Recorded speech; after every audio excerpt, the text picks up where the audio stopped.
Salam olahraga, apa kabar teman-teman semua, semoga dalam keadaan sehat.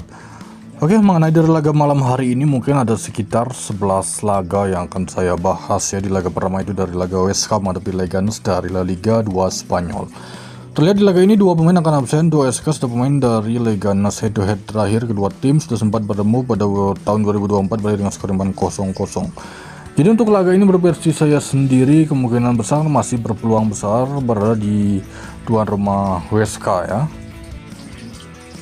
Kemudian di laga yang kedua saya membahas pertandingan dari Liga Portugal, Sporting Lisbon menghadapi Aroca. Terlihat di laga ini dari line up pemain, dua pemain akan absen untuk Sporting Lisbon. Head terakhir skor imbang 2-2, di mana pada waktu itu ada satu pemain Lisbon kartu merah ya. Berakhir di skor imbang 2-2. Jadi untuk kali ini saya mengira Lisbon bisa jadi memenangkan laga dengan skor 2-0 ya.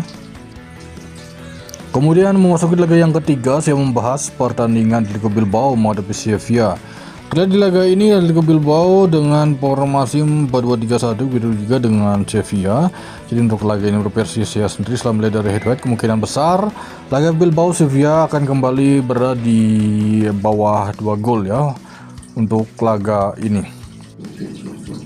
Selanjutnya memasuki laga yang keempat ya. Untuk laga ini saya pergi ke laga Derby Ligi menghadapi Antalyaspor dari Liga Turki. Oke, untuk laga ini dengan promosi 4-1-4-1 ya untuk tuan rumah Derby Ligi. Sedangkan Antalyaspor dengan formasi 4-2-3-1. Dua pemain akan absen untuk tuan rumah. Antalyaspor ada satu pemain. Jadi untuk laga ini masih berpeluang berada di Antalyaspor untuk bisa meraih kemenangan saat menghadapi tuan rumah ataupun bisa berakhir skor imbang 90 menit di laga ini. Selanjutnya saya pergi ke Liga Premier Inggris. Di laga ini Manchester United menghadapi Arsenal. Terlihat Manchester dengan formasi 3 back mereka dan Arsenal dengan formasi 4-3-3. Gyökeres menjadi starter di laga ini untuk Arsenal. Sedangkan tuan rumah Manchester itu ada Adinha ya. Oke, untuk laga ini berversi saya sendiri mungkin besar akan ada 3 gol. Kemudian masih berpeluang untuk Manchester bisa menahan Arsenal ya. Bisa jadi laga ini berakhir di skor 2-1 kemenangan Manchester ataupun 2-2 ya. Oke, next berikutnya saya pergi ke Liga Liang, Liga 1 Prancis. Auré menghadapi Lorient. Di laga ini ada 3 back untuk rumah Auré. Sedangkan Lorient juga promosi yang sama dengan formasi 3-5-2, begitu juga dengan tim tamu ya dengan formasi 3-4-3. Jadi untuk laga ini ada 4 pemain akan absen, sedangkan tim tamu Rennes ada 5 pemain. Menurut versi saya sendiri nampaknya Lorient akan memberi kejutan di laga ini kepada tuan rumah Auré. Kemudian saya kembali pergi ke La Liga 2 Spanyol. Di laga ini mempertemukan tuan rumah Real Sociedad B menghadapi Real Zaragoza. 4-2-3-1 dengan formasi Real Sociedad B, Zaragoza dengan formasi 4-3-3. Untuk laga ini berversi saya sendiri kemungkinan besar tuan rumah Real Sociedad B akan memberi kejutan kepada tim tamu Real Zaragoza. Oke, next selanjutnya saya pergi ke Liga Norwegia Eliteserien. KFUM Oslo menghadapi Molde.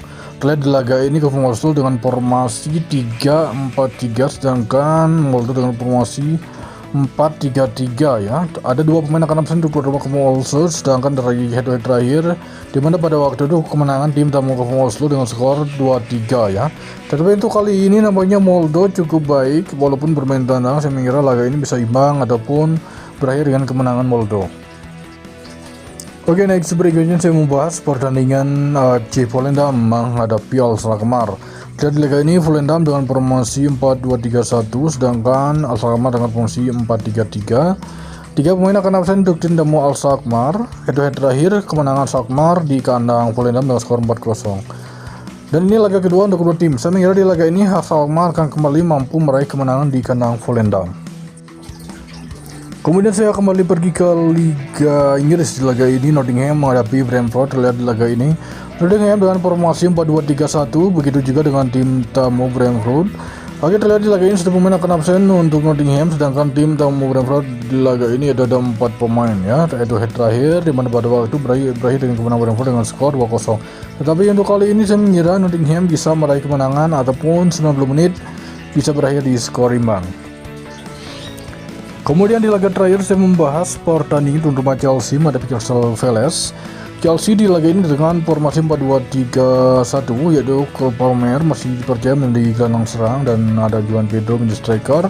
Sedangkan untuk kubu tim tamu Crystal Palace dengan formasi 3-4-3-1 ya, 2-1 ya. Oke, terlihat di laga ini ada sekitar 5 pemain akan absen, 6 pemain untuk tuan rumah Chelsea, begitu juga dengan Crystal Palace ada 6 pemain juga.